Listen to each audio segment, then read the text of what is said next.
Hello, আসসালামু আলাইকুম। কেমন আছেন সবাই? আশা করি ভালো আছেন। এই যে দেখতে পারতেছেন বৃষ্টির আগ মুহূর্তটা এত সুন্দর, তো ভালোভাবে উপভোগ করতেছিলাম। তারপর উপভোগ করা শেষ হয়ে পরে মনে পড়লো আমি তো আবার শখের একটা বাগানি। তো আমার গাছের কি অবস্থা একটু মানে ভাবতেছিলাম যে দেখবো।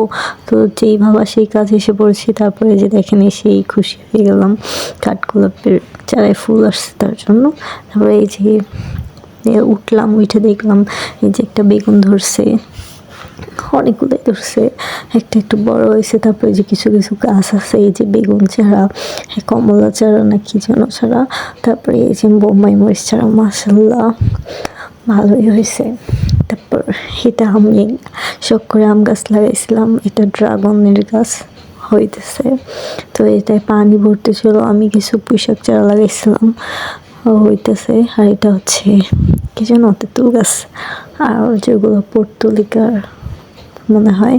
আর এই যে দেখেন আমার একটা মরিচ চারা কি বড় হয়েছে, আমার সমান প্রায়, মাশাআল্লাহ ভালোই লাগছে। এই যে বাগান বিলাসে একটা গাছ নিয়ে আসছিল আমার হাজব্যান্ড, ওইটা। আর ওই যে দেখেন বন্যা হয়ে গেছে, যাই হোক। এই যে এটা হচ্ছে লাল পেয়ারা গাছ। আল্লাহ হাফেজ।